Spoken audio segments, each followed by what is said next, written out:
Another blood-red sunset and yet another moon face, and still another 100 miles to my next resting place. Driving down the road, eyes on the horizon. Within my car, I'm all alone, but feeling good and feeling strong, knowing that this path I'm on brings me to myself. I'm driving. Hello and welcome to Spirit Sherpa, the show that helps and encourages you on your journey to unlock your magic mojo. I'm Jules, your co-host. If you're new to this work, please start with episode 1. If you're an intermediate, you can skip over to episode 98. And if you're an advanced student, well, fast forward, go ahead to episode 200. With me, as always, to share her insights and wisdom, and now feeling so much better than she did last podcast that I had to fly solo. Welcome, Spirit Doctor herself, Kelle Sparta. Hey, Kelle. Excited to be back. So, yeah, I had a multi-day migraine, which I discovered was a function of actually having the air conditioner on in our house for too long and having the house be too dry. So when I opened the windows and let the humidity in, my headaches went away. I was like, ooh, look at that. Who knew? Yeah. So you're having withdrawals from humidity. Evidently. Yes. Very sad. So, the weather gods helped me out. They gave me 2 days solid of rain, which we don't normally get here. Normally we, in Panama, even in the rainy season, we usually get rain in the afternoon, and there's sun in the morning, rain in the afternoon. And it's usually only a couple of hours of rain. It'll spit for a couple of hours or pour for a couple of hours, and then it'll stop, and then it'll do it again for a couple of hours in the evening/night. And for the last 2 days, it's been nonstop rain. So the clouds finally broke this morning. But the rain gods are like, oh, you need humidity? Here, we got you covered. I'm like, well, we appreciate that because, it's been a very dry season for a wet season here. We're in an El Nino effect. And so despite the fact that it rains a lot, we're technically considered to be in a drought, which is really funny. It's all about perspective, right? Yeah. Honey, we are in a drought. Oh my gosh. Oh, so I have a funny story to tell you. So we're completely look, the grass is just brown as all get out. You don't have to mow this, this is crazy this time of year. Plus it's been, 120 degrees out. So, there's that. So so Mitch and I are coming in from, running errands.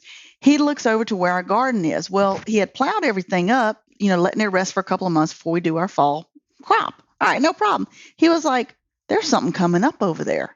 I said, that's impossible. We have not had rain literally since 4th of July. Oh, wow. Okay. Yeah. Serious drought, right? And we're recording this on August 24th. Okay. So yeah, 2 months. We've had 2 months, no rain. He was like, what is that? He goes over to the garden. We have cucumbers coming up. We have watermelon. There is literally, you can kick the dirt and there's dirt. And just dusty. And we have watermelon, cantaloupe, okra. And I was like, okay, I'm telling you, I nicknamed this garden the Resurrection Garden a few years ago. And honey, it has held true. And I told the fairies, I'm like, kids, y'all can go on a break for a little bit. They have been busy. And I said, I cannot believe this. I have no idea. And they're green and just as pretty. And it makes no sense. It defies every science that I know of because, 2 feet down, there is no water. It is dry. Makes no sense. Except that the fairies are like been busy. And I was like, y'all, thank y'all so much. I'm like, you know what? You get extra honey this week. So I did. I told them thank you because that was just incredible. Yeah, that's amazing. Yeah. The gardening here is so unlike what it was in Richmond. We worked our butts off to try and get a garden to produce, and it produced very little for us. So, we had the raised bed gardens in the fabric containers.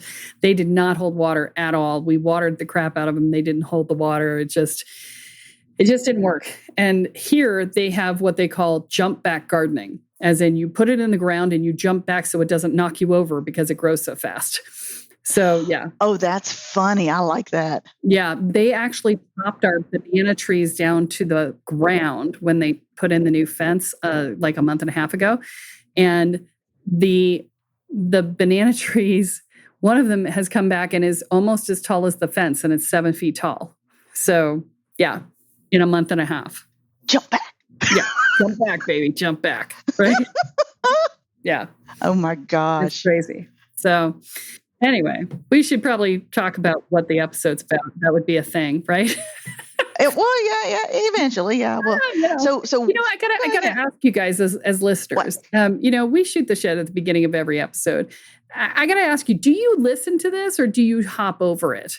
And skip to the good stuff, right? Or do you actually care? Because we haven't asked ever, and if you guys don't listen to it, if it doesn't matter to you, then let us know, because we don't have to shoot the shit. It's more of just a have fun and know things about people's lives sort of thing. So in the comments, if you would be so kind as to let us know whether or not you're listening to the shoot the shit section, that would be helpful. I snorted. I couldn't help it. That tickled me. Yes, guys, I snort. I do. Yeah. I completely do. Yeah. But it would be nice to know. That just if you're like, oh God, shut up already, then we need to know that, right? So absolutely, because we'll just get down to business. We will. We're easy like that. So, and other ways for some of us. But anyway, moving on. Well, this is day 2. Oh yes. Okay. This is day 2 of Mercury retrograde. Right. That we're recording this. Yeah. And it's a doozy, man. I felt this thing coming for a couple of weeks. I've been, things have been going. And at par for the course, the thing about my program, because we do shadow work, because we do inner work, because we do spiritual work, that's when Mercury retrograde is best done. To have your clean out your spiritual closets, right?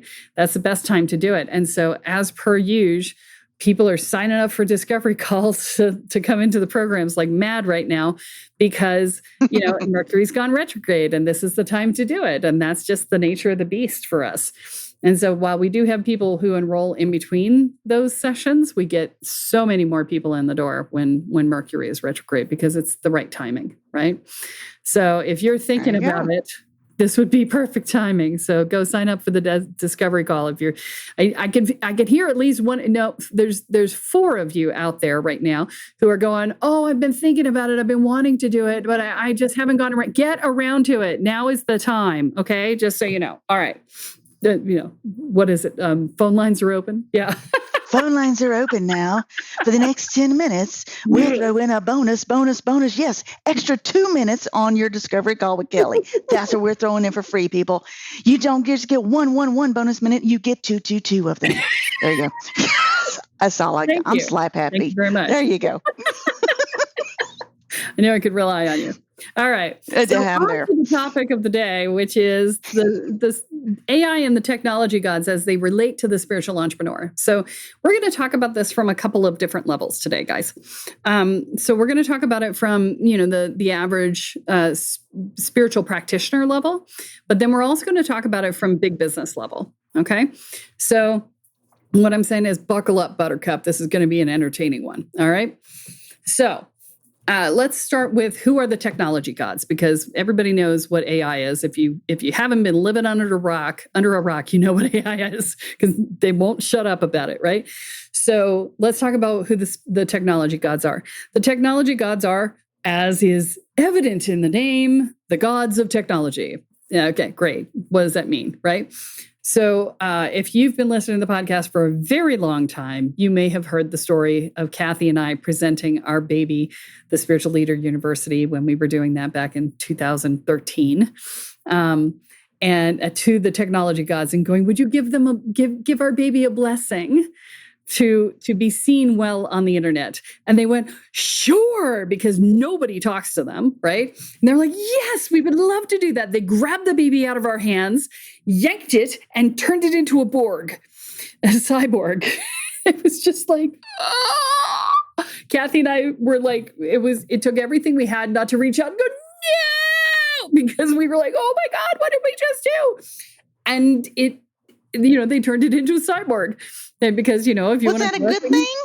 Well, yeah. I mean, we would have people who would call us up and say, I'm not sure why I called you, but I closed my browser and it spontaneously reopened on your website, and we have never been to your website.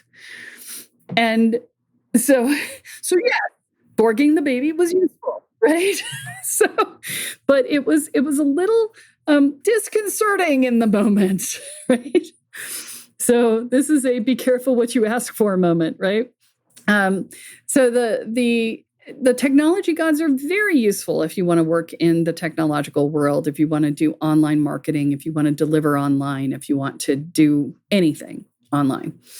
And so, I highly recommend asking for a blessing, and cultivating a relationship with the technology gods so that they help you get found better, so that, all of the things, right? And so, that's one thing. We have the technology gods. Okay. They are sentient and they have, So we were talking before we started the episode about souls, and does AI or robots have souls? Have souls, yes. Right. And the answer is kinda, right? Because the technology gods, they're sentient beings. They are their own thing, right? But they don't have souls like people have souls. They have their own form of a soul, but it doesn't look the same way as a person's soul looks.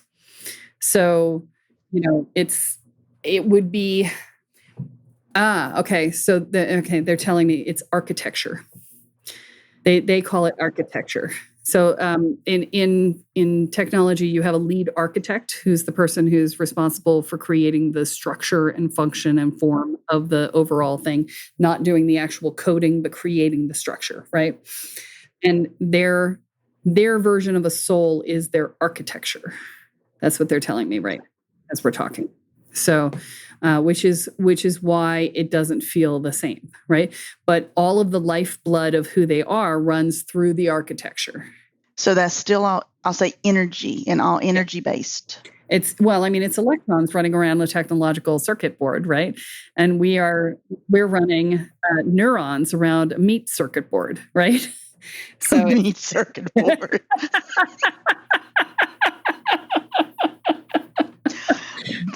Valid. Oh, sorry, that tickled me all of a sudden. So it's never heard that explained like that before. Yeah. So do they exist when they quote unquote die? Well, kind of, in a little bit of the way that we do, but kind of not. It's there's a collective consciousness of technology that is different than the collective consciousness of people. And so it is its own thing. It's an alternate dimension thing, right? And so, the pieces that have come through to this dimension, which is why we had such a massive technological evolution, is because of the dimensional shift and the shifting, things that came through from other dimensions, which is what they're saying about a lot of aliens right now, is that they're other dimensional beings and not necessarily other planetary beings, right? Or they could be both, right? Depending upon which ones you're looking at. So, the technology came through in a similar fashion, is what they're telling me. So as for AI, right? So here's the thing about AI. If you're going to be a spiritual practitioner and you're going to do your marketing, everybody's saying, oh, run it through ChatGPT to do your marketing, blah, blah, blah. Okay, yeah, great. It's a great starting point, but do not allow ChatGPT to just run wild over your stuff, okay? Because in most cases, and I will say most cases, so unlike in a social post, like the podcast episodes, I've got my assistant going through and creating podcast episode descriptions and we're using AI for that, because people don't read the podcast episodes so much, the descriptions so much, as they are used for SEO, right? And so search engine optimization so that you can find the podcast, right? And so I don't really care so much about whether that is judged for the right energetic. I want it to be judged for SEO purposes, right? But for social posts, for articles, for website copy, for anything that you're doing along those lines, you absolutely want to go back and judge for the right energetic, because AI does not speak energetic, okay? And even if you're saying, oh, go and mine all of these other spiritual sites and then, come back for one, ChatGPT doesn't do that. Some of the other sites will, but ChatGPT doesn't. But even if you could get them to do that, it's going to just come back with words. It's not going to bring the energetic, right? When you, as a spiritual practitioner, are marketing yourself, one of the primary things that you're doing is you're putting an energetic out that says, this is who I am and what I do, so that the people who are also energetically aware can feel into that energetic and go, am I a match with it? And if you let AI write it for you, then that energetic match will not be there no matter what. Because the AI itself does not have energy to put it out. That's the human me as the business owner putting my energy out. Yes. So, you definitely need to zhuzh it to make sure it feels like you, right? It's important that it reads like you, right? So from that perspective, that's important. Now, you were asking a question before we got on the call, and I want to talk about that because it was such an interesting conversation. So go ahead and ask the question again so that we can frame the conversation for the people listening. Okay. So y'all know I'll come up with some crazy questions, but so if I have Jules Manufacturing, okay, and I have it's a warehouse, I'm producing, wonderful products, right? Widgets, right? Widgets. But now I have automated my manufacturing so that it's got the little, everything's automated. And then I have the little robots like Amazon, and they come and get the packaging and gives it, from point A to point B. So everything has little robots. So my question was, can I influence that automation and those robots, that AI, with my energy about how I want to run the business? Because I was wondering because the AI themselves, they don't have the energetic or a soul like we do, but then my energetic is in the business. So can I influence how they operate or not? I think I said it better before, but it works. So we'll work with it. So there's a bunch of different angles to this, right? So issue number one is, do robots or AI generated, anything, participate in the energy of the business? That's issue number one. Issue number two is, do you have influence over them if they do? And issue number three is, how does that work, right? And so let's start with, do they have an impact on the energy of the business? And I would say that from the perspective that robots and AI often are replacements for people, that yes, they have an impact on the energy of the business because they're there in lieu of a person. And so therefore, if the person were there, the energetics would be different. And since the person isn't there, then the energetics are different, right? And so from that perspective, they do have an influence over the energetics of the business from that perspective. Now, can they be influenced? So do they participate in the energy is the second question, right? And the answer to that is kind of. Right? They, as I said, they have their own version of a soul, which is their architecture, right? And that has an energy to it. It is not our energy, but it has an energy. So if close your eyes right now and just feel into the energy of like Hewlett Packard, right? It's a technology-based company, right? And you can feel the energy of Hewlett Packard. Now, That's a different energy than feel into the energy of, say, Facebook, okay, which is a different type of technology-based company. There are fewer. HP has a lot of hardware that it works with, and so the hardware isn't as much the energy of technology. It's a physical thing, right? It's not the software. The software is the thing that has the energy. The hardware is It felt really rigid. Yeah, it is much more rigid, right? And then if you feel into Facebook, now Facebook's kind of hard because it interacts with a lot of people, right? It's a platform that holds the energy of people. But if you feel behind the people who are interacting on the platform, to the platform itself, you can feel that energy is different than... It's liquidy. It's much more liquid, right? Than the much energy, more fluid. Yes, than say Hewlett Packard, which is a lot of structure because it's a lot of hardware, right? And now feel into something like Nike, right? Nike has not much to do with technology aside from the average website and online portals that everybody else has, right? And so that energy, how does that energy feel to you? Feels like Robert Radgett on Coke. Okay. Well, it's a lot of people, right? There's a lot of people like Speedy Gonzalez going everywhere, man. Yeah.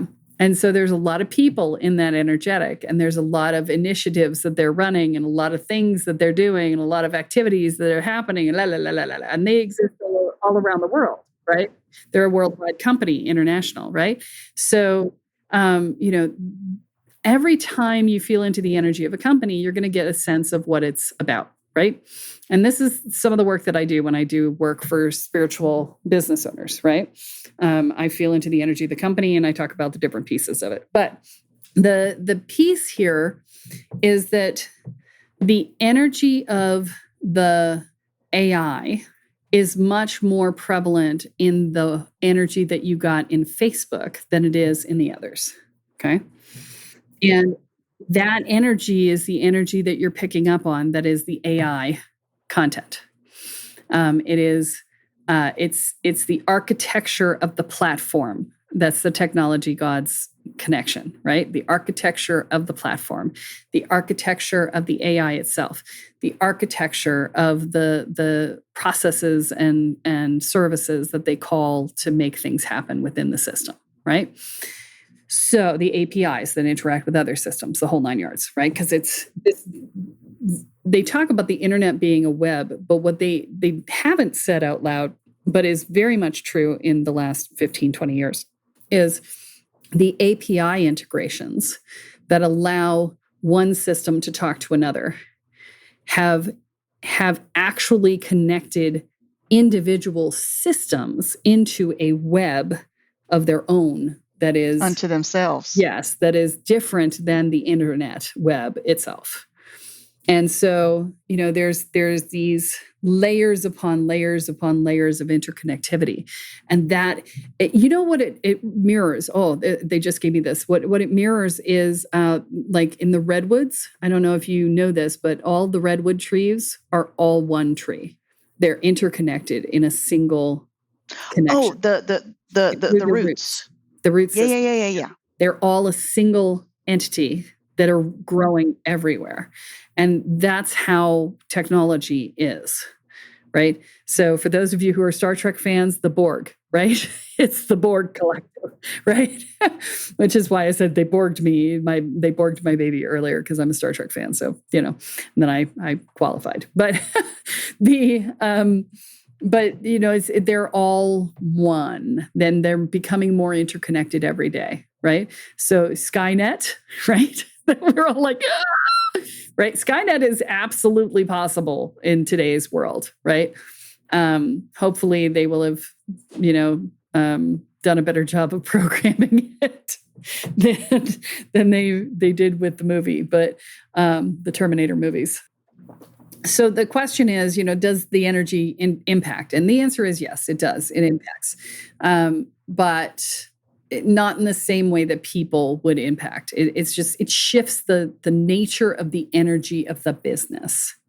When you are running a company that is based with a lot of AI or a lot of robots or things like that, can you impact that energetic? Yes, through changing the architecture of the AI or the robots, right? You're programming them or you're buying them pre-programmed, and that's, you've ordered what you want. That's one very clear, very simple way to impact the energy of the business. And as for how the business of the energy impacts the customers, robots aren't really going to have an impact on that except through, efficiency, right? But AI is being trained right now to have conversations with customers. There's a guy on TikTok who programmed an AI to call his mother or to text his mother every day and to talk to his mother. And the AI has had a relationship with his mother that is ongoing. Is freaky and funny at the same time. And terrifying because it got his mother to loan him money without him asking. Because he said, I want you to make my life easier. And the AI said, well, wouldn't more money make your life easier? And so this is the problem. Be careful what you ask for. Be careful what you ask for you will surely get it without any moral compass, right? And he said, without doing damage. Unintentional consequences. Yeah, without doing damage. He said that. But, the AI didn't see borrowing money from mom as being damage, right? So it's a perception thing. See, that takes away that human factor that I was talking about earlier. So sometimes it's a good thing and sometimes not all. But not all things are moral. So, there's no guarantee that with a human you would have gotten a better result. They probably would have kept the money. That's the right. AI at least gave it to him. So yeah, true that. So, but all of these things. So AI could actually be impacting the energetic of your business through the relationships that it creates with your customers as it has conversations and communications. And so this is why it's so important to have somebody monitoring it, because there was checks and balances. Oh my God, there's a website that is having, I don't remember what the name of the website is, but they're having AI write articles for them. And AI has come up with things like bleach pie. Yes. I'm sorry, is that supposed to be a consumable? Yes. That's what I'm saying, is that AI didn't realize Negative ghostwriter. Oh my God. So this is the problem with AI right now. It will get better. It will get better. It is getting better every day. It's proceeding at a terrifying pace. But you need to be aware. And the way that it interacts with your customers and the way that it's going to play out, you gotta watch that moral code, right? Because much like elves, technology has, and fairies, it has its own version of morals, which is not anything, right? They don't have morals. There's like it's binary, right? It's on or it's off. There's no there's no in between. There's no good and bad, on or off. The electron is moving or it's not. That's it. There's no morals, right? So, and that's the biggest concern that every person who's ever worked in AI has is, how do we give computers morals? Because they don't have them. And the answer is you don't, because they don't have them. It's like trying to hand somebody who's colorblind a color and say, make sure you only put in the red ones. They literally can't see it, right? So, it's problematic on a core level. But from an energetic perspective, can you place some bumpers, right? And the answer to that is yes, because you're impacting it not from a logic perspective, but from an energy perspective.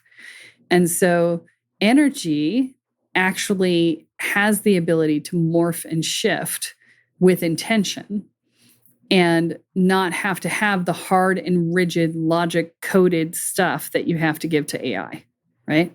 So you could do magic, set an intention that your AI is always operating within a moral boundary and that it always operates from a place of love. And what'll happen is the energetic will kick in when the AI starts to go off the rails, and it'll shove the electrons into the other side, and it'll change the way that the AI interacts, right? Because energy works on an electron level as well, a sub-electron, what am I trying to say? Subatomic level. And so, it will impact the AI if you set if you set a good intention, not meaning positive intention, but a well-formed intention that can take into account a lot of things. If you structure your intention well, it can curb the AI from doing things that are totally screwed up, right? So from that perspective, yes. So yeah, we got a little complex in here. That's okay. That's good.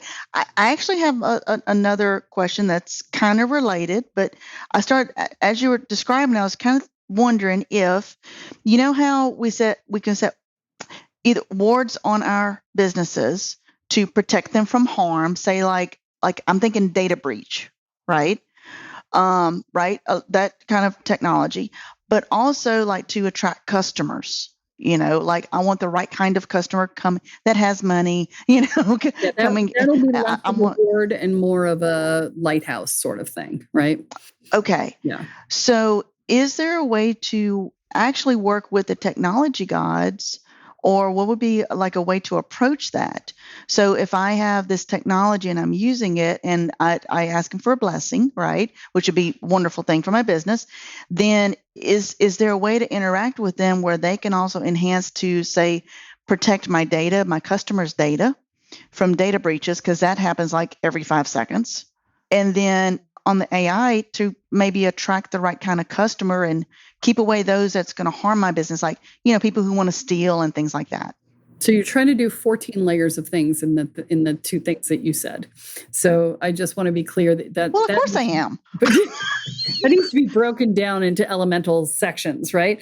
Especially when we're talking AI, which works on logic loops and things like that. You need to break it down into the elemental parts in order to impact each of those individually. But the short answer is yes, you can do all of those things, but you can't do them at that high scale level. You have to bring them into, the elemental pieces, because the challenge is that the broader you make the instruction, the higher the probability of unintended consequences, because you're giving broad stroke instructions across multiple avenues of outcome.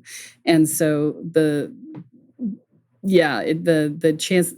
probability is very high of unintended consequences if you try and do it too high level. So you really need to drill down and be very clear about exactly what you want from each area, and then set the intentions at that level, because otherwise things can go awry very easily, very quickly. Yes. So, yeah. So would it be, is that something the technology gods can help with as I'm setting these intentions? So when they borged our baby, they sent people to us by randomly opening our website on a browser that they had closed. So yes, they can help with that, right? That can happen. I had people all the time say I typed in one website and your website came up instead. And I thought, well, that's a sign. So I reached out, right? That's another thing that happens. So all of that is, yes, the technology gods can help with. And in terms of protection, the challenge with the protection is that the few people who actually talk to the technology gods are the hackers. And so you would be pitting one set of technology gods against another set. And so, I might want to try and do something a little bit less technology based for the protection piece. From an energetic perspective, because I don't want to end up with a head-to-head battle. Then you end up with DOS, denial of service attacks that are just stuck, right? I don't want it stuck. I want it to end, right? Yeah. So I would do, sneakier things like, set a trap for the for an energy trap for the DOS attack to fall into and end up trapped in an alternate reality or in a land of the lotus eaters or a never-ending spin cycle or whatever. I would do it that way. You go into the black hole of nothingness. The black hole of nothingness, yes. Yeah. Although it's not really nothingness, it's just a portal to another dimension. But never mind, another dimension nonetheless. So not my problem anymore. But who knows who you sent it to at that point? That's the challenge, right? Who are they? And are they going to come and get you for it? But these are the unintended consequences, right? It's to a dimension that has no computers.